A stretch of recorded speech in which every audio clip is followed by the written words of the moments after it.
Good morning every one. Third semester BBA അടുത്ത module എന്ന് പറയുന്നത് ഇൻവെസ്റ്റ്മെൻറ്റ് ഡിസിഷൻ എന്നുള്ളതാണ്. തേർഡ് മൊഡ്യൂളാണിത്. ലാസ്റ്റ് മൊഡ്യൂളിൽ നമ്മൾ ഫിനാൻസിങ് ഡിസിഷനെ കുറിച്ചാണ് പറഞ്ഞത്. ഫിനാൻസിങ് ഡിസിഷനിൽ പറയുന്നത് നമ്മൾ ഫിനാൻസിനെ എങ്ങനെയൊക്കെ പ്ലാൻ ചെയ്യണം എന്നുള്ളതാണ്. എവിടെ നിന്നൊക്കെ ഫണ്ട് റേസ് ചെയ്യണം, എത്ര എമൗണ്ട് റേസ് ചെയ്യണം എന്നൊക്കെയുള്ള കാര്യങ്ങൾ. ഇൻവെസ്റ്റ്മെൻറ്റ് ഡിസിഷനിൽ ഇൻവെസ്റ്റ്മെൻറ്റിനെ എങ്ങനെയൊക്കെ പ്ലാൻ ചെയ്യണം എന്നുള്ളതാണ്. അപ്പോൾ നമുക്ക് ആദ്യം ഇൻവെസ്റ്റ്മെൻറ്റ് എന്താണ് എന്ന് പറഞ്ഞിട്ട് തുടങ്ങാം. ഇൻവെസ്റ്റ്മെൻറ്റ് എന്ന് പറഞ്ഞാൽ it means the use of money in the hope of making more money. ഫ്യൂച്ചറിൽ ഒരുപാട് റിട്ടേൺ പ്രതീക്ഷിച്ചുകൊണ്ട്, ഒരു ബെറ്റർ റിട്ടേൺ പ്രതീക്ഷിച്ചുകൊണ്ട് നമ്മളുടെ കയ്യിലുള്ള എമൗണ്ടിനെ ചിലവാക്കുക അല്ലെങ്കിൽ അതിനെ യൂസ് ചെയ്യുക എന്നുള്ളതാണ് ഇൻവെസ്റ്റ്മെൻറ്റ് കൊണ്ട് ഉദ്ദേശിക്കുന്നത്. In finance investment is a monetary asset purchased with the idea that the asset will provide income in the future or will later be sold at a higher price for a profit. അതായത് ഫ്യൂച്ചറിൽ ഒരു return പ്രതീക്ഷിച്ചുകൊണ്ട് അല്ലെങ്കിൽ ഭാവിയിൽ ആ ഒരു particular അസറ്റിനെ വിറ്റ് കഴിഞ്ഞാൽ പ്രോഫിറ്റ് ഉണ്ടാക്കാം എന്ന് പ്രതീക്ഷിച്ചുകൊണ്ട് ഒരു മോണിറ്ററി അസറ്റിൽ നമ്മളുടെ കയ്യിലുള്ള എമൗണ്ട് ഡെപ്പോസിറ്റ് ചെയ്യുക അല്ലെങ്കിൽ ഇൻവെസ്റ്റ് ചെയ്യുക എന്നുള്ളതാണ് ഇൻവെസ്റ്റ്മെൻറ്റ് കൊണ്ട് ഫിനാൻസ് ഉദ്ദേശിക്കുന്നത്. അതായത് മോണിറ്ററി അസറ്റ് പർച്ചേസ് ചെയ്യുക in the expectation of making more return അല്ലെങ്കിൽ in the expectation of a profit എന്നുള്ളതാണ് ഇൻവെസ്റ്റ്മെൻറ്റ് എന്നുള്ളത്. അപ്പോൾ ഈ ഇൻവെസ്റ്റ്മെൻറ്റിനെ നമ്മൾ നന്നായിട്ട് പ്ലാൻ ചെയ്യേണ്ടതായിട്ടുണ്ട്. പ്ലാൻ ചെയ്യുന്നത് എന്തിനു വേണ്ടിയിട്ടാണ്? എവിടേക്കാണ് ഫണ്ട് ഇൻവെസ്റ്റ് ചെയ്യേണ്ടത്, പിന്നെ അതുപോലെ തന്നെ എത്ര എമൗണ്ടിലാണ് ഇൻവെസ്റ്റ് ചെയ്യേണ്ടത് എന്നുള്ളത് തീരുമാനിക്കണം. അതാണ് ഫിനാൻഷ്യൽ മാനേജ്മെൻറ്റിൽ ഇൻവെസ്റ്റ്മെൻറ്റ് ഡിസിഷൻ എന്നുകൊണ്ട് ഉദ്ദേശിക്കുന്നത്. ഈ ഇൻവെസ്റ്റ്മെൻറ്റിനെ കുറിച്ചുള്ള റൈറ്റ് ഡിസിഷൻ എടുക്കുക, അതാണ് investment decision. Okay, investment decision forms one of the key decision areas in financial management in which decisions are made on where to invest funds and in what amount. Okay, ഇനി ഈ ഇൻവെസ്റ്റ്മെൻറ്റിനെ കുറിച്ചുള്ള right decisions എടുക്കുക എന്നുള്ളതാണ് investment decision.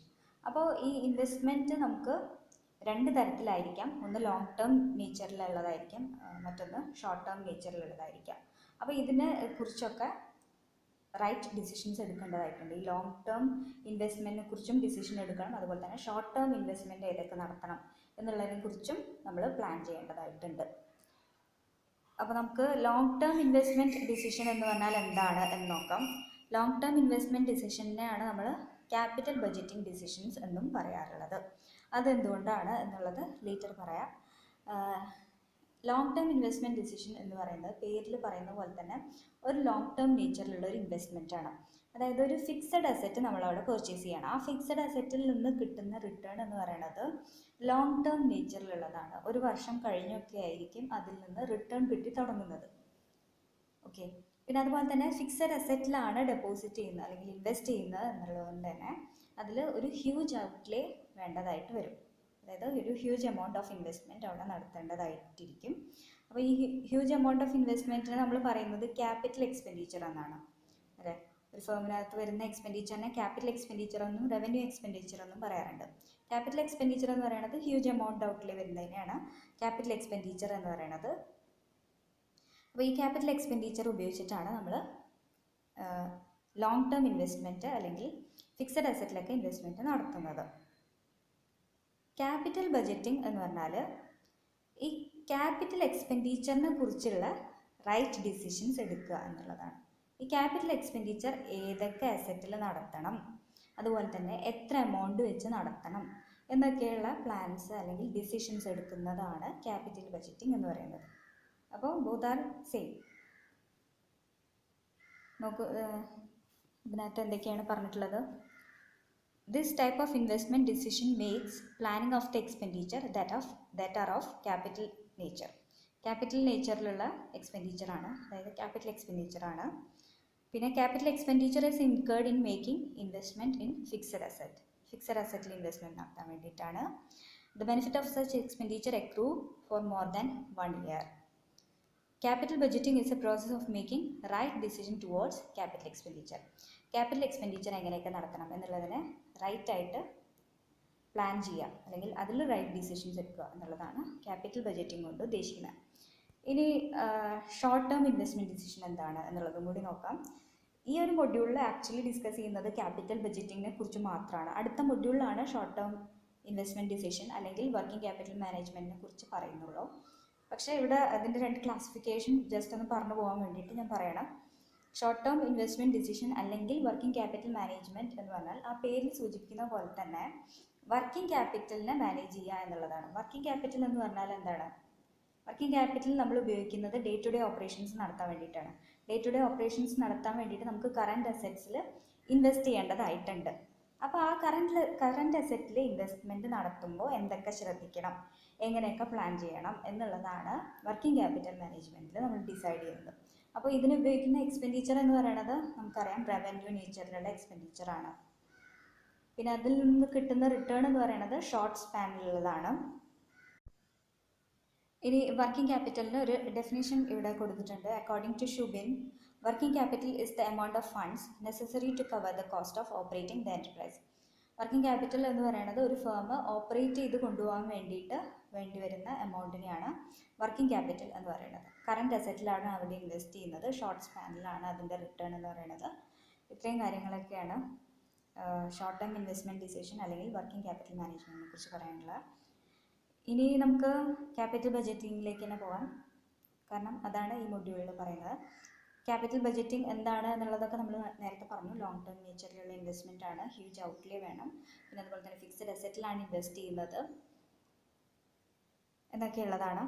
ഇനി അതിൻ്റെ ഒരു definition നോക്കാം. In the words of RM Lynch, capital budgeting consists in planning the employment of available capital for the purpose of maximizing the long-term profitability of the firm. ഒരു ഫേമിൻ്റെ long term profitability aim ചെയ്തുകൊണ്ട് നമ്മുടെ കയ്യിലുള്ള available ക്യാപിറ്റലിനെ employ ചെയ്യുക എന്നുള്ളതാണ്. അതിനെക്കുറിച്ചുള്ള planning ഒക്കെ നടത്തുക എന്നുള്ളതാണ് ക്യാപിറ്റൽ ബഡ്ജറ്റിംഗ് എന്നാണ് RM Lynch കൊടുത്തിട്ടുള്ള definition. Okay, long term profitability, ഫേമിൻ്റെ ലോങ് ടേം പ്രോഫിറ്റബിലിറ്റി ലക്ഷ്യം വെച്ചുകൊണ്ട് നമ്മൾ നമ്മുടെ കയ്യിലുള്ള അവൈലബിൾ ഫണ്ടിനെ പ്ലാൻ ചെയ്യുക എന്നുള്ളതാണ് capital budgeting according to RM Lynch. ഇനി ഈ ക്യാപിറ്റൽ ബഡ്ജറ്റിൻ്റെ ഫീച്ചേഴ്സ് നമ്മൾ നേരത്തെ പറഞ്ഞ കാര്യങ്ങളൊക്കെ തന്നെയാണ്. ഹ്യൂജ് ഔട്ട്ലേ വേണം, കാര്യങ്ങളൊക്കെ ഓരോന്നായിട്ട് പറഞ്ഞു പോവാം പോയിൻറ്റ്സ് ആയിട്ട്. Funds are invested in long term activities.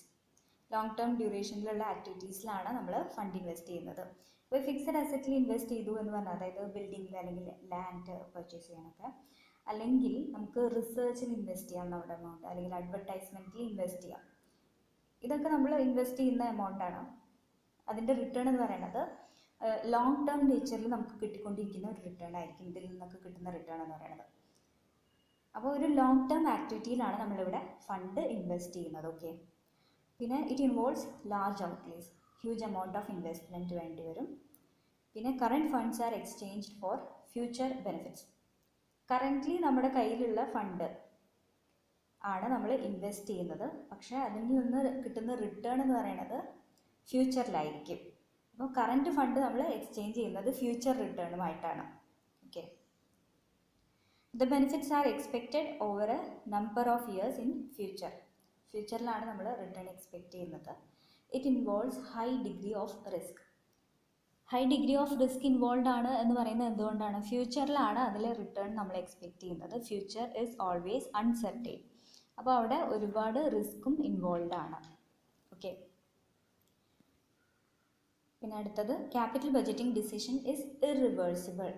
Irreversible ആണ് എന്ന് പറഞ്ഞാൽ നമ്മളിപ്പോൾ ഒരു പ്രൊജക്റ്റ് കമ്മിറ്റ് ചെയ്ത് കഴിഞ്ഞാൽ, അതായത് ഒരു ഇൻവെസ്റ്റ്മെൻറ്റ് പ്രൊപ്പോസലിൽ നമ്മൾ എമൗണ്ട് ഇൻവെസ്റ്റ് ചെയ്ത് കഴിഞ്ഞാൽ അതിനെ നമുക്ക് പെട്ടെന്ന് മാറ്റിയെടുക്കാൻ പറ്റില്ല.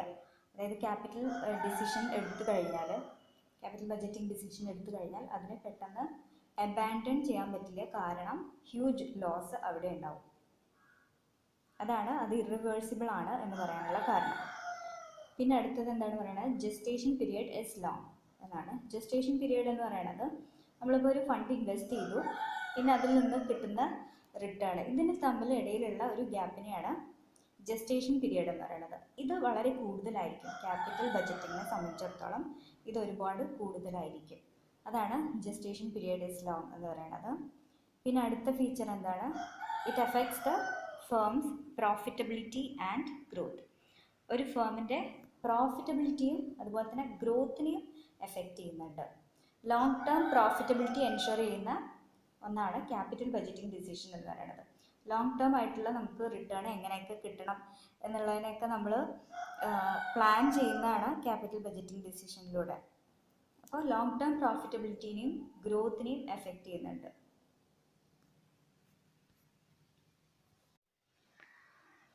ഇനി അടുത്തത് പറയുന്നത് role and importance of capital budgeting എന്തൊക്കെയാണ് എന്നുള്ളതാണ്. ഇമ്പോർട്ടൻസ് ഓഫ് ക്യാപിറ്റൽ ബഡ്ജറ്റിംഗ് എന്തൊക്കെയാണ്?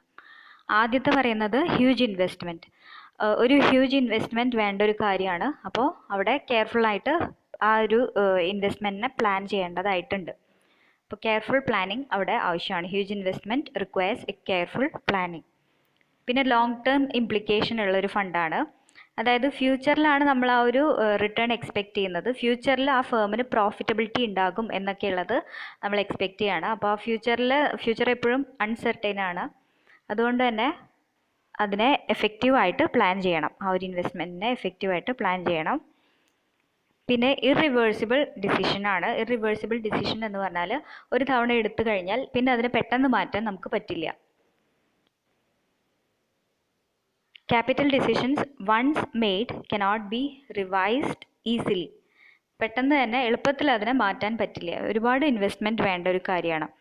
അപ്പം അത് പെട്ടെന്ന് അതിനെ ഒഴിവാക്കി കഴിഞ്ഞാൽ, ആ ഒരു ഇൻവെസ്റ്റ്മെൻറ്റ് പ്രപ്പോസൽ ഒഴിവാക്കി കഴിഞ്ഞാൽ ഹ്യൂജ് ലോസും അതുപോലെ തന്നെ അവിടെ സംഭവിക്കും. അതുകൊണ്ട് അതൊരു ഇറിവേഴ്സിബിൾ ഡിസിഷനാണ് എന്ന് പറയുന്നുണ്ട്. അപ്പോൾ ഇറിവേഴ്സിബിൾ ഡിസിഷൻ ആയതുകൊണ്ട് തന്നെ അതിനെ നന്നായിട്ട് മാനേജ് ചെയ്യണം, പ്ലാൻ ചെയ്യണം. പിന്നെ റിസ്ക് ഇൻവോൾവ് ആണ്. High degree of risk involve ആണ് എന്ന് നമ്മൾ നേരത്തെ പറഞ്ഞു. റിസ്ക് ഇൻവോൾവ് ആകുന്നത് എന്തുകൊണ്ടാണ്? ഫ്യൂച്ചർ അൺസർട്ടൈൻ ആണ്. ഫ്യൂച്ചറിലാണ് നമ്മളിവിടെ റിട്ടേൺ പ്രതീക്ഷിക്കുന്നത്. പിന്നെ huge amount of fund involve ആണ്. പിന്നെ ഡിസിഷൻസ് എന്ന് പറയുന്നത് ഇറിവേഴ്സിബിൾ ആണ്. ജസ്റ്റേഷൻ പീരിയഡ് ലോങ് ആണ്. ഇത് കാരണം കൊണ്ടൊക്കെ ഹൈ ഡിഗ്രി ഓഫ് റിസ്ക് ഈ ഒരു ക്യാപിറ്റൽ ബഡ്ജറ്റിംഗ് ഡിസിഷനെ സംബന്ധിച്ചിടത്തോളം ഉണ്ട്. ആ റിസ്കിനെ കവർ ചെയ്യണമെങ്കിൽ നമ്മൾ അതിനെ നന്നായിട്ട് പ്ലാൻ ചെയ്യേണ്ടതായിട്ടുണ്ട്. ആ റിസ്ക് ഒക്കെ മുൻകൂട്ടി കണ്ടുകൊണ്ട് അതിനനുസരിച്ചുള്ള പ്ലാനിങ് ഒക്കെ നടത്തേണ്ടതായിട്ടുണ്ട്. അപ്പോൾ ക്യാപിറ്റൽ ബഡ്ജറ്റിംഗ് എന്ന് പറയുന്ന ഒരു കാര്യം അവിടെ ഇമ്പോർട്ടൻ്റ് ആണ്. ക്യാപിറ്റൽ ബഡ്ജറ്റിംഗിൽ നമ്മൾ ചെയ്യുന്നത് എന്താണ്? ഈ ഇൻവെസ്റ്റ്മെൻറ്റിനെയൊക്കെ പ്ലാൻ ചെയ്യുക എന്നുള്ളതാണ്. പിന്നെ ഇനി ഗ്രോത്തിനെ എഫക്റ്റ് ചെയ്യുന്നുണ്ട്. ഒരു ഫേമിൻ്റെ ഗ്രോത്തിനെ എഫക്റ്റ് ചെയ്യുന്ന ഒരു കാര്യമാണ്. ഫ്യൂച്ചറിലേക്കാണ് നമ്മൾ അതിൽ നിന്നുള്ള റിട്ടേൺ പ്രതീക്ഷിക്കുന്നത്. അപ്പോൾ ഫ്യൂച്ചറിൽ നമ്മൾ നല്ല റിട്ടേൺ എക്സ്പെക്റ്റ് ചെയ്തുകൊണ്ടാണ് ഈ ഒരു ക്യാപിറ്റൽ ഇൻവെസ്റ്റ്മെൻറ്റ് നടത്തുന്നത്. അപ്പോൾ ഫ്യൂച്ചറിൽ റിട്ടേൺ കിട്ടുക എന്ന് പറഞ്ഞാൽ അത് നമ്മുടെ ഗ്രോത്തിനെ എഫക്റ്റ് ചെയ്യുന്ന ഒരു കാര്യമാണ്. ഓക്കെ, ലോങ് ടേം ആയിട്ടുള്ള നമ്മുടെ പ്രോഫിറ്റബിലിറ്റി ലക്ഷ്യം വെക്കുന്നത് നമ്മുടെ ഗ്രോത്ത് ആണ്. Actually long term profitability long term profitability ഉണ്ടെങ്കിൽ നമുക്ക് ഒരു ഫേമിന് ഗ്രോത്തിലേക്ക് എത്താൻ പറ്റും എന്നാണ് പറയാം. അപ്പോൾ ഗ്രോത്തിനെ എഫക്റ്റ് ചെയ്യുന്ന ഒരു കാര്യമാണ് ക്യാപിറ്റൽ ബഡ്ജറ്റിംഗ് ഡിസിഷൻ എന്ന് പറയുന്നത്. പിന്നെ impact on firms competitive strength. ഒരു ഫേമിൻ്റെ കോമ്പറ്റിറ്റീവ് സ്ട്രെങ്ത്തിനെ എഫക്റ്റ് ചെയ്യുന്നുണ്ട്. കാരണം ഫ്യൂച്ചറിൽ അതിൻ്റെ പ്രോഫിറ്റബിലിറ്റി എത്ര ഉണ്ടാകും എന്നുള്ളതൊക്കെ നമ്മളിവിടെ ഡിറ്റർമൈൻ ചെയ്യുന്നുണ്ട്. ആ ഫ്യൂച്ചറിലെ profitability will affect its competitive strength. ഒരു ഫേമിന് കോമ്പറ്റിറ്റീവ് സ്ട്രെങ്ത് നേടിക്കൊടുക്കുന്ന ഒരു കാര്യമാണ് ഫ്യൂച്ചറിൽ പ്രോഫിറ്റബിൾ ആയിരിക്കുമോ എന്നുള്ളത്. ഓക്കെ, ആ ഫ്യൂച്ചർ പ്രോഫിറ്റബിലിറ്റിയാണ് അവർക്ക് കോമ്പറ്റിറ്റീവ് സ്ട്രെങ്ത് നേടിക്കൊടുക്കുന്നത്. അപ്പോൾ അവിടെയും നമുക്ക് ക്യാപിറ്റൽ ബഡ്ജറ്റിംഗ് അല്ലെങ്കിൽ ക്യാപിറ്റലിനെ നന്നായിട്ട് പ്ലാൻ ചെയ്യേണ്ടതായിട്ടുണ്ട്. പിന്നെ മോസ്റ്റ് ഡിഫിക്കൽട്ട് ഡിസിഷൻ ആണ് ക്യാപിറ്റൽ ബഡ്ജറ്റിംഗ് ഡിസിഷൻ എന്ന് പറയുന്നത്. It is difficult due to uncertainty of future, more risk involve ആണ്. The benefits and cost are affected by economic, political and technological factors. അതായത് external factors ഒക്കെ ഈ ഡിസിഷനെ effect ചെയ്യുന്നുണ്ട്. അല്ലെങ്കിൽ ആ ഫേമിന് കിട്ടുന്ന ബെനിഫിറ്റിനെയൊക്കെ ഈ എക്സ്റ്റേണൽ ഫാക്ടേഴ്സ്, ബെനിഫിറ്റിനെയും അതുപോലെ തന്നെ കോസ്റ്റിനെയും എഫക്റ്റ് ചെയ്യുന്നുണ്ട് ഈ എക്സ്റ്റേണൽ ഫാക്ടേഴ്സ് എന്ന് പറയുന്നത്. അതുകൊണ്ടൊക്കെ ഈ കാര്യങ്ങളെയൊക്കെ നമ്മൾ അനലൈസ് ചെയ്തിട്ട് അല്ലെങ്കിൽ ഈ എക്സ്റ്റേണൽ ഫാക്ടേഴ്സിനെ കുറിച്ചൊക്കെ പഠിച്ച് ഒക്കെ വേണം നമ്മൾ ക്യാപിറ്റൽ ബഡ്ജറ്റിംഗ് ഡിസിഷൻ എടുക്കാനായിട്ട്. അല്ലെങ്കിൽ ഇതിനെയൊക്കെ കവർ ചെയ്യണമെങ്കിൽ നമുക്ക് നല്ലൊരു ക്യാപിറ്റൽ ബഡ്ജറ്റിംഗ് ഡിസിഷൻ വേണം. പിന്നെ വെൽത്ത് മാക്സിമൈസേഷനിൽ സഹായിക്കുന്നുണ്ട്. വെൽത്ത് മാക്സിമൈസേഷൻ സംഭവിക്കുന്നത് എപ്പോഴാണ്? നല്ല റിട്ടേൺ ഉണ്ടാക്കിക്കൊണ്ടിരിക്കുന്ന ഒരു ഫേം, അതായത് ഒരുപാട് വർഷങ്ങളായിട്ട് നല്ല റിട്ടേൺ ഉണ്ടാക്കിക്കൊണ്ടിരിക്കണം. അതായത് ലോങ് ടേം ഇംപ്ലിക്കേഷൻ ഉള്ള ഒരു ഫേം ആയിരിക്കണം, ലോങ് ടേം പ്രോഫിറ്റബിലിറ്റി ഉള്ള ഒരു ഫേം ആയിരിക്കണം. അപ്പോഴാണ് അവിടെ വെൽത്ത് മാക്സിമൈസേഷൻ സംഭവിക്കുന്നുള്ളൂ. അപ്പോൾ അങ്ങനെ വെൽത്ത് മാക്സിമൈസേഷൻ സംഭവിക്കണമെങ്കിലും നമുക്ക് ക്യാപിറ്റൽ ഇൻവെസ്റ്റ്മെൻറ്റ് കൂടുതലായിട്ട് നടത്തണം. അപ്പോൾ ഈ ക്യാപിറ്റൽ ഇൻവെസ്റ്റ്മെൻറ്റിനെ നന്നായിട്ട് പ്ലാൻ ചെയ്യുകയും വേണം. ഇനി കോസ്റ്റ് കൺട്രോളിന് സഹായിക്കുന്നുണ്ട്. കോസ്റ്റ് കൺട്രോളിന് സഹായിക്കുന്ന എങ്ങനെയാണ്? There is A regular comparison of budgeted and actual expenditure. This facilitates cost control. അപ്പോൾ നമ്മളിവിടെ ഒരു ബജറ്റ് പ്രിപ്പയർ ചെയ്യും. ക്യാപിറ്റൽ ബജറ്റിങ്ങിൽ ഒരു ബജറ്റ് നമ്മൾ അതായത് എക്സ്പെക്റ്റ് ചെയ്യുന്ന എമൗണ്ട് എത്രയാണ്, പിന്നെ ആക്ച്വലി എത്രയാണ് അതിൽ നമ്മൾക്ക് എക്സ്പെൻഡിച്ചർ വരുന്നത്. ഇത് രണ്ടും കൂടി കമ്പയർ ചെയ്യുന്നുണ്ട് എപ്പോഴും ക്യാപിറ്റൽ ബജറ്റിംഗ് എന്ന് പറയുന്ന ഒരു പ്രൊസീജിയറിൽ. അപ്പോൾ നമുക്ക് കോസ്റ്റ് കൺട്രോൾ നടപ്പിലാക്കാൻ സാധിക്കും. അത് കോസ്റ്റ് കൺട്രോളിനെ ഫെസിലിറ്റേറ്റ് ചെയ്യുന്നുണ്ട്. ഇത്രയാണ് ഇമ്പോർട്ടൻസ് എന്ന് പറയുന്നത്. ഇമ്പോർട്ടൻസ് എന്തൊക്കെയാണെന്ന് പറയുന്നത്, ഹ്യൂജ് ഇൻവെസ്റ്റ്മെൻ്റ് ആയതുകൊണ്ട് ക്യാപിറ്റലിനെ നന്നായിട്ട് പ്ലാൻ ചെയ്യണം. ലോങ് ടേം ഇംപ്ലിക്കേഷൻ ഉള്ളതുകൊണ്ട് ക്യാപിറ്റലിനെ നന്നായിട്ട് പ്ലാൻ ചെയ്യണം. ഇറിവേഴ്സിബിൾ ഡിസിഷനാണ്, ലോസ് ഉണ്ടാവാൻ നന്നായിട്ട്, അപ്പോൾ അതിനെ നന്നായിട്ട് പ്ലാൻ ചെയ്യണം. റിസ്ക് ഇൻവോൾവ് ആണ്, ഒരുപാട് റിസ്കിനെ മുൻകൂട്ടി കണ്ടുകൊണ്ട് അതിനെ പ്ലാൻ ചെയ്യണം. പിന്നെ ഗ്രോത്തിനെ എഫക്റ്റ് ചെയ്യുന്ന ഒരു കാര്യമാണ് ക്യാപിറ്റൽ ബജറ്റിംഗ് ഡിസിഷൻ എന്ന് പറയുന്നത്, അപ്പോൾ നന്നായിട്ട് പ്ലാൻ ചെയ്യണം. പിന്നെ കോമ്പറ്റിറ്റീവ് സ്ട്രെങ്ത്തിനെയും എഫക്റ്റ് ചെയ്യുന്നുണ്ട്. ഒരു കമ്പനിക്ക് കോമ്പറ്റിറ്റീവ് സ്ട്രെങ്ത് ഉണ്ടാകുന്നത് അത് ഒരുപാട് ഫ്യൂച്ചറിൽ നന്നായിട്ട് റിട്ടേൺ ഉണ്ടാക്കുന്ന ഒരു കമ്പനിയാണെങ്കിൽ അതിന് കോമ്പറ്റിറ്റീവ് സ്ട്രെങ്ത് ഉണ്ട് എന്ന് പറയാം. അതിനെ എഫക്റ്റ് ചെയ്യുന്നതുകൊണ്ട് തന്നെ ക്യാപിറ്റൽ ബജറ്റിംഗ് നന്നായിട്ട് നടത്തണം. പിന്നെ വളരെ ഡിഫിക്കൽട്ടായിട്ടുള്ളൊരു ഡിസിഷനാണ്, അതുകൊണ്ട് തന്നെ അതിനെ നന്നായിട്ട് പ്ലാൻ ചെയ്യണം. പിന്നെ വെൽത്ത് മാക്സിമൈസേഷനിലേക്ക് സഹായിക്കുന്നുണ്ട്, അപ്പോൾ നന്നായിട്ട് പ്ലാൻ ചെയ്യണം. പിന്നെ കോസ്റ്റ് കൺട്രോളിന് സഹായിക്കുന്നുണ്ട്. ഇത്രയും കാര്യങ്ങളൊക്കെ കൊണ്ടാണ് ക്യാപിറ്റൽ ബജറ്റിംഗ് ഡിസിഷൻ എന്ന് പറയുന്നത് ഒരു ഇമ്പോർട്ടൻറ്റ് ഡിസിഷൻ ആവുന്നത് ഫേമിനെ സംബന്ധിച്ചിടത്തോളം. അടുത്തതായിട്ട് ക്യാപിറ്റൽ ബജറ്റിംഗ് പ്രോസസ്സ് എങ്ങനെയാണെന്നുള്ളതാണ് അതിൻ്റെ സ്റ്റെപ്സ്. അപ്പോൾ ആദ്യത്തേത് പ്രൊജക്റ്റ് ജനറേഷൻ, പിന്നെ പ്രൊജക്റ്റ് സ്ക്രീനിങ്, പിന്നെ പ്രൊജക്റ്റ് ഇവാലുവേഷൻ, അത് കഴിഞ്ഞാൽ project selection, project execution and implementation, performance review. അങ്ങനെയുള്ള 6 സ്റ്റേജസ് ആണ് ഉള്ളത്. അപ്പോൾ ആദ്യത്തേത് പ്രൊജക്റ്റ് ജനറേഷൻ ആണ്. പ്രൊജക്റ്റ് ജനറേഷനിൽ എന്താ പറയുന്നതെന്ന് വെച്ചാൽ ഇൻവെസ്റ്റ്മെൻറ്റ് പ്രൊപ്പോസൽസ് മാർക്കറ്റിൽ ഏതൊക്കെ അവൈലബിൾ ആണ് എന്നുള്ളത് ചെക്ക് ചെയ്യുക എന്നുള്ളതാണ്, അല്ലെങ്കിൽ അതിനെ ഐഡൻറ്റിഫൈ ചെയ്യുക. Capital budgeting process starts with the generation or identification of investment proposals. അതാണ് ആദ്യത്തെ സ്റ്റേജ്, പ്രൊജക്റ്റ് ജനറേഷൻ. പിന്നെ അടുത്ത സ്റ്റേജ് എന്ന് പറയുന്നത് പ്രൊജക്റ്റ് സ്ക്രീനിങ് ആണ്. പ്രൊജക്റ്റ് സ്ക്രീനിങ്ങിൽ എന്താണ് ചെയ്യുന്നത്? നമ്മൾ ഇപ്പോൾ ഒരുപാട് പ്രൊപ്പോസൽസ് അവൈലബിൾ ആയിട്ടുള്ളതിൽ ഏതാണ് ഏറ്റവും കൂടുതൽ ടെക്നിക്കലി ഫീസിബിൾ ആയിട്ടുള്ളത്, അല്ലെങ്കിൽ റിസോഴ്സസ് അവൈലബിൾ ആയിട്ടുള്ളത് ഏത് പ്രൊപ്പോസലിനാണ്, പിന്നെ നമ്മുടെ കോസ്റ്റ് കവർ ചെയ്യുന്ന തരത്തിലുള്ള ഒരു എക്സ്പെക്റ്റഡ് റിട്ടേൺ കിട്ടുന്നത് ഏതിലാണ് എന്നൊക്കെയുള്ളത് നമ്മൾ ചെക്ക് ചെയ്യണം. അതിനനുസരിച്ച് പ്രൊപ്പോസൽസിനെ സ്ക്രീൻ ചെയ്യുക എന്നുള്ളതാണ് പ്രൊജക്റ്റ് സ്ക്രീനിങ്ങിൽ പറയുന്നത്. സ്ക്രീൻ ചെയ്യുക എന്ന് പറയുന്നത് എന്താണ്? നമുക്ക് വേണ്ടത് മാത്രം തിരഞ്ഞെടുക്കുക, അല്ലാത്തതിനെ ഒഴിവാക്കുക. നമ്മുടെ ആവശ്യങ്ങൾക്ക് അല്ലെങ്കിൽ നീഡ്സിനനുസരിച്ച് പോവാത്തതിനെയൊക്കെ ഒഴിവാക്കുക. അതാണ് പ്രൊജക്റ്റ് സ്ക്രീനിങ്. പിന്നെ അത് കഴിഞ്ഞാൽ പ്രൊജക്റ്റ് ഇവാലുവേഷൻ എന്നുള്ളതാണ്. പ്രൊജക്റ്റ് ഇവാലുവേഷനിൽ ചെയ്യുന്ന എന്താണ്? ഈ സ്ക്രീൻ ചെയ്തെടുത്ത പ്രൊപ്പോസൽസിൽ നമുക്ക് ഏറ്റവും കൂടുതൽ പ്രോഫിറ്റബിൾ ആയിരിക്കുന്നത് ഏതായിരിക്കും എന്നുള്ളത് നോക്കുക. അതാണ് പ്രൊജക്റ്റ് ഇവാലുവേഷൻ എന്ന് പറയുന്നത്. പ്രോഫിറ്റബിൾ ആവുന്നത് എങ്ങനെയൊക്കെയാണ്? അത് എസ്റ്റിമേറ്റ് ചെയ്യാൻ വേണ്ടിയിട്ട് 2 സ്റ്റെപ്സ് ഉണ്ട്. ആദ്യം എന്താണ് എസ്റ്റിമേറ്റ് ചെയ്യുന്നത്? കോസ്റ്റ് ആൻഡ് ബെനിഫിറ്റ്സ് എസ്റ്റിമേറ്റ് ചെയ്യണം. പിന്നെ അതുപോലെ തന്നെ ആ പ്രൊജക്റ്റിൻ്റെ ഡിസൈറബിലിറ്റി ചെക്ക് ചെയ്യുക. അതിനെ ജഡ്ജ് ചെയ്യാൻ വേണ്ടിയിട്ട് ഒരു ക്രൈറ്റീരിയൻ ഡെവലപ്പ് ചെയ്യുക. അങ്ങനെയാണ് ഒരു പ്രൊപ്പോസലിൻ്റെ പ്രോഫിറ്റബിലിറ്റി നമ്മൾ മനസ്സിലാക്കുന്നത്. ആ ഒരു ഇൻവെസ്റ്റ്മെൻറ്റ് പ്രൊപ്പോസലിൻ്റെ കോസ്റ്റും ബെനിഫിറ്റും ഇവാലുവേറ്റ് ചെയ്യുക. പിന്നെ അതുപോലെ തന്നെ ആ ഒരു പ്രൊജക്റ്റിനുള്ള ഡിസൈറബിലിറ്റി എത്രത്തോളം ഉണ്ട് എന്നുള്ളത് മനസ്സിലാക്കുക. ഇതിലൂടെയാണ് നമുക്കൊരു പ്രൊപ്പോസലിൻ്റെ പ്രോഫിറ്റബിലിറ്റി മനസ്സിലാക്കാൻ പറ്റുന്നത്. ആദ്യം ചെയ്യുന്നത് എന്തായിരുന്നു? ഇൻവെസ്റ്റ്മെൻറ്റ് പ്രൊപ്പോസൽസിനെ ഐഡൻറ്റിഫൈ ചെയ്യുക. പിന്നെ അത് കഴിഞ്ഞാൽ സ്ക്രീനിങ്ങിൽ ചെയ്യുന്നത് ഏറ്റവും കൂടുതൽ ടെക്നിക്കൽ ഫീസിബിൾ ആയിട്ടുള്ള, പിന്നെ അതുപോലെ തന്നെ റിസോഴ്സസ് അഡീക്വേറ്റ്ലി അവൈലബിൾ ആയിട്ടുള്ള ഒരു പ്രൊപ്പോസൽസിനെ നമ്മൾ സെലക്ട് ചെയ്യും, സ്ക്രീൻ ചെയ്തെടുക്കും. ഈ സ്ക്രീൻ ചെയ്തെടുത്തതിൽ നിന്ന് പ്രോഫിറ്റബിലിറ്റി നോക്കുക. അതിനെയാണ് ഇവാലുവേറ്റ് ചെയ്യുക എന്ന് പറയുന്നത്. പ്രോഫിറ്റബിലിറ്റി നോക്കുന്നത് എങ്ങനെയാണ്? 2 മാനദണ്ഡങ്ങൾ വെച്ചിട്ടാണ് പ്രോഫിറ്റബിലിറ്റി ചെക്ക് ചെയ്യുന്നത്. ഒന്ന് കോസ്റ്റും ബെനിഫിറ്റും എസ്റ്റിമേറ്റ് ചെയ്യുക. പിന്നെ ഡിസൈറബിലിറ്റി എത്രത്തോളം ഉണ്ട് എന്നുള്ളത് ചെക്ക് ചെയ്യുക, അതിനെ ജഡ്ജ് ചെയ്യുക. ഇങ്ങനെയാണ് ഒരു പ്രൊജക്റ്റിനെ ഇവാലുവേറ്റ് ചെയ്യുന്നത്. പിന്നെ അത് കഴിഞ്ഞാലാണ് നമ്മൾ പ്രൊജക്റ്റിനെ സെലക്ട് ചെയ്യുന്നത്. അതാണ് അടുത്ത സ്റ്റേജ്, പ്രൊജക്റ്റ് സെലക്ഷൻ എന്ന് പറയുന്നത്. ഈ പ്രോഫിറ്റബിൾ ആയിട്ടുള്ള പ്രൊപ്പോസൽസിൽ നിന്ന് ഏറ്റവും ബെസ്റ്റ് ആയിട്ടുള്ളതിനെ സെലക്ട് ചെയ്യുക എന്നുള്ളതാണ്. അതിന് അപ്രൂവൽ കൊടുക്കുക, അതാണ് പ്രൊജക്റ്റ് സെലക്ഷൻ. പിന്നെ അത് കഴിഞ്ഞാൽ project execution and implementation. Project execution and implementation എന്ന് പറയുന്ന സ്റ്റേജിലാണ് നമ്മളിതുവരെ പേപ്പറിലായിരുന്നു ആ ഒരു പ്രപ്പോസൽ ഉണ്ടായിരുന്നത്. അത് റിയാലിറ്റിയിലേക്ക് മാറുന്നത് ഈ ഒരു സ്റ്റേജിലാണ്. ഈ ഒരു സ്റ്റേജിലാണ് ആ ഒരു പ്രൊജക്റ്റ് അല്ലെങ്കിൽ ആ ഒരു പ്രപ്പോസൽ ഫങ്ഷൻ ചെയ്യാൻ സ്റ്റാർട്ട് ചെയ്ത് തുടങ്ങുന്നത്. അപ്പോൾ പ്രൊജക്റ്റ് എക്സിക്യൂഷൻ ആൻഡ് ഇംപ്ലിമെൻറ്റേഷനിൽ എന്താണ് ചെയ്യുന്നത്? ക്യാപിറ്റൽ ബജറ്റിൽ പ്രിപ്പയർ ചെയ്ത് വെച്ചിട്ടുള്ള ഫണ്ടൊക്കെ, ബജറ്റിൽ അലോക്കേറ്റ് ചെയ്ത് വെച്ചിട്ടുള്ള ഫണ്ടൊക്കെ ആ അസറ്റിൽ ഇൻവെസ്റ്റ് ചെയ്യുന്നത് ആ ഒരു സ്റ്റേജിലാണ്. ഓക്കെ,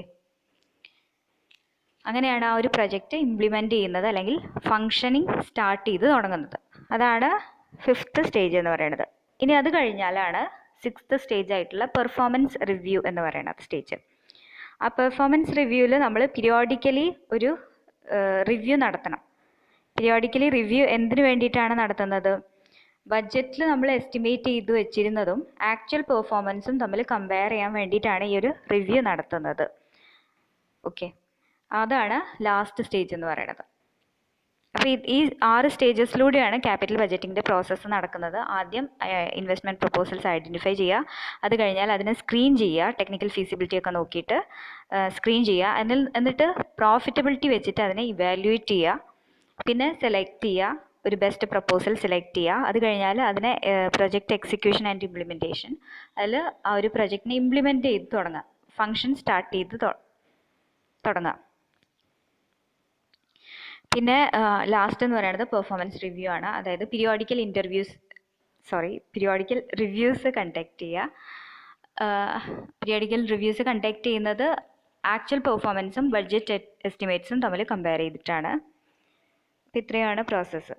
ഇനി ക്യാപിറ്റൽ ബജറ്റിംഗ് ഡിസിഷനുള്ള അപ്രോച്ചസ് ഏതൊക്കെയാണ് നമ്മൾ നോക്കാം.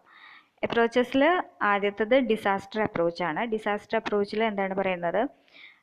Decisions are taken by management only when a disaster occurs. ഒരു ഡിസാസ്റ്റർ ഒക്കർ ചെയ്യുന്ന സമയത്ത് മാത്രമാണ് അവിടെ ക്യാപിറ്റൽ ബജറ്റിംഗ് ഡിസിഷനെ കുറിച്ച് കൺസിഡർ ചെയ്യുന്നുള്ളൂ. ഇപ്പോൾ നമ്മുടെ ഫേമിനകത്ത് ഉണ്ടായിരുന്ന ഒരു പ്ലാന്റ് എന്ന് പറയുന്നത് എന്താണ്? ഒരു ലാർജ് മെഷീൻ തന്നെയാണ് പ്ലാന്റ് എന്ന് പറയുന്നത്. ആ ഒരു പ്ലാന്റിനൊരു കംപ്ലൈൻറ്റ് സംഭവിച്ചു, അല്ലെങ്കിൽ അത് ബ്രേക്ക് ഡൗൺ ആയി. അപ്പോൾ ആ ഒരു കുറച്ച് സമയത്തേക്ക് ഇനി ആ പ്ലാന്റിൽ നിന്ന് നമുക്ക് ഒന്നും പ്രൊഡ്യൂസ് ചെയ്യാൻ പറ്റില്ല, ആ ഒരു പ്ലാന്റിൻ്റെ വർക്കിംഗ് നടക്കില്ല. ആ ഒരു സമയത്ത് നമുക്ക് എന്ത് ചെയ്യണം എന്നുള്ളതിനെ കുറിച്ച് നമ്മൾ ഡിസിഷൻ എടുക്കുമ്പോൾ, ആ ഒരു ക്രൈസിസ് വരുന്ന സമയത്ത് നമ്മൾ ക്യാപിറ്റൽ ബജറ്റിംഗ് ഡിസിഷനെ കുറിച്ച് ചിന്തിക്കുമ്പോൾ, അതായത് ഇനിയൊരു പുതിയ പ്ലാന്റ് മേടിക്കണോ അല്ലെങ്കിൽ ഒരു പ്ലാന്റ് ലീസിന് എടുക്കണോ എന്നൊക്കെയുള്ളത് ഡിസൈഡ് ചെയ്യുമ്പോൾ, അതാണ് ഡിസാസ്റ്റർ അപ്രോച്ച് എന്ന് പറയുന്നത്. അതായത് ഒരു ക്രൈസിസ് വരുന്ന സമയത്ത് മാത്രം നമ്മൾ ക്യാപിറ്റൽ ബജറ്റിംഗ് ഡിസിഷൻ എടുക്കുക, അതാണ് ഡിസാസ്റ്റർ അപ്രോച്ച്. രണ്ടാമത്തെ അപ്രോച്ച് എന്ന് പറയുന്നത് പാസീവ് അപ്രോച്ചാണ്. പാസീവ് അപ്രോച്ച് എന്ന് പറയുന്നത് ഈ ഫസ്റ്റ് അപ്രോച്ചിൻ്റെ ഒരു ഇംപ്രൂവ്മെൻ്റ് ആണ്. അതിൽ പറയുന്നത് എന്താണെന്ന് വെച്ചാൽ മാനേജ് ആസ് വി ഗോ എന്നുള്ളതാണ്. അതായത് നീഡ്സിനനുസരിച്ച് ക്യാപിറ്റൽ ബജറ്റിംഗ് ഡിസിഷൻസ് എടുക്കുക.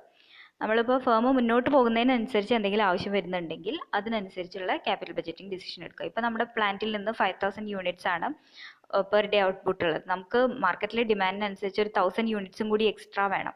അപ്പോൾ ഈ എക്സ്ട്രാ വേണ്ടി വരുന്ന യൂണിറ്റ്സിന് വേണ്ടിയിട്ട് നമുക്ക് എന്തെങ്കിലും ഒരു അലൊക്കേഷൻ അവിടെ നടത്തേണ്ടതായിട്ടുണ്ട്. ഒന്നെങ്കിൽ ലീസിന് മെഷീൻ എടുത്തിട്ടോ, അല്ലെങ്കിൽ ഈ മെഷീനിന് എന്തെങ്കിലും പുതിയ അഡ്ജസ്റ്റ്മെൻറ്റ്സ് ഒക്കെ കൊണ്ടുവന്നിട്ടോ എന്തെങ്കിലും ചെയ്തിട്ട് നമുക്ക് ആ ഒരു ഔട്ട്പുട്ട് ലെവൽ കൂട്ടണം എന്നുണ്ടെങ്കിൽ നമ്മൾ ആ ഒരു സമയത്ത് ക്യാപിറ്റൽ ബജറ്റിംഗ് ഡിസിഷൻ എടുക്കേണ്ടതായിട്ട് വരും. അതാണ് പാസീവ് അപ്രോച്ചിൽ പറയുന്നത്. പിന്നെ അടുത്തത് ഡൈനാമിക് അപ്രോച്ച്. ഡൈനാമിക് അപ്രോച്ച് എന്ന് പറയുന്നതാണ് most modern and effective approach എന്ന് പറയുന്നത്. ഈ അപ്രോച്ചിൽ ലോങ് റേഞ്ച് പ്ലാനിങ്ങിനാണ് ഇമ്പോർട്ടൻസ് ഉള്ളത്. ലോങ് ടേം ആയിട്ടുള്ള ക്യാപിറ്റൽ ബജറ്റിംഗ് റിക്വയർമെൻറ്റ്സ് ഒക്കെ ഡിസൈഡ് ചെയ്യുക, അതാണ് ഡൈനാമിക് അപ്രോച്ചിൽ ചെയ്യുന്നത്. ഒരു ദീർഘകാലത്തേക്ക് വേണ്ടിയിട്ടുള്ള ക്യാപിറ്റൽ ബജറ്റിംഗ് ഡിസിഷൻസ് ഒക്കെ നേരത്തെ തന്നെ ഉണ്ടാക്കി വെക്കുക. അതിനെയാണ് ഡൈനാമിക് അപ്രോച്ചിൽ പറയുന്നത്. അപ്പോൾ ഇതിൽ ഡിസിഷൻസ് എടുക്കുന്നത് മാർക്കറ്റ് റിസർച്ചിനെ ബേസ് ചെയ്തിട്ടാണ്. മാർക്കറ്റിൽ എന്തൊക്കെ ചേഞ്ചസ് ഉണ്ടായി അതിനനുസരിച്ചൊക്കെ ആണ് ഇവിടെ ഡിസിഷൻസ് എടുക്കുന്നത്. മാർക്കറ്റ് റിസർച്ചിനെ ബേസ് ചെയ്തിട്ടാണ് ഡിസിഷൻ എടുക്കുന്നത്. ഇനി ലിമിറ്റേഷൻസ് ഓഫ് ക്യാപിറ്റൽ ബജറ്റിംഗ് എന്തൊക്കെയാണ് എന്നാണ് പറയുന്നത്. അൺസർട്ടനിറ്റി ഉണ്ട്, അതുപോലെ തന്നെ റിസ്ക് ഉണ്ട്. അൺസർട്ടനിറ്റി ഉണ്ടാകുന്നത് എന്തുകൊണ്ടാണ്? ഫ്യൂച്ചറിലാണ് റിട്ടേൺ എക്സ്പെക്റ്റ് ചെയ്യുന്നത്. ഫ്യൂച്ചർ എന്ന് പറയുന്നത് എപ്പോഴും അൺസർട്ടൻ ആണ്. അതുകൊണ്ട് തന്നെ അവിടെ റിസ്ക് ഇൻവോൾവ് ആണ്, ഹ്യൂജ് റിസ്ക് ഇൻവോൾവ് ആണ്. പിന്നെ difficult to estimate the gestation period. Gestation period estimate ചെയ്യുന്നതിൽ കുറച്ച് ബുദ്ധിമുട്ടുള്ള ഒരു കാര്യമാണ് ജസ്റ്റേഷൻ പീരിയഡ് എസ്റ്റിമേറ്റ് ചെയ്യുക എന്ന് പറയുന്നത്. അതായത് ഇനീഷ്യൽ ഔട്ട്ലേയും നമുക്ക് കിട്ടുന്ന റിട്ടേണും തമ്മിലുള്ള ആ ഒരു ഗ്യാപ്പ്, അതിനെയാണ് ജസ്റ്റേഷൻ പീരിയഡ് എന്ന് പറയുന്നത്. ഈ ഒരു ജസ്റ്റേഷൻ പീരിയഡ് എത്ര ഉണ്ടാവും എന്നുള്ളത് നമുക്ക് ആക്യുറേറ്റ്ലി എസ്റ്റിമേറ്റ് ചെയ്യാൻ പറ്റില്ല. അതാണ് ഒരു ലിമിറ്റേഷൻ.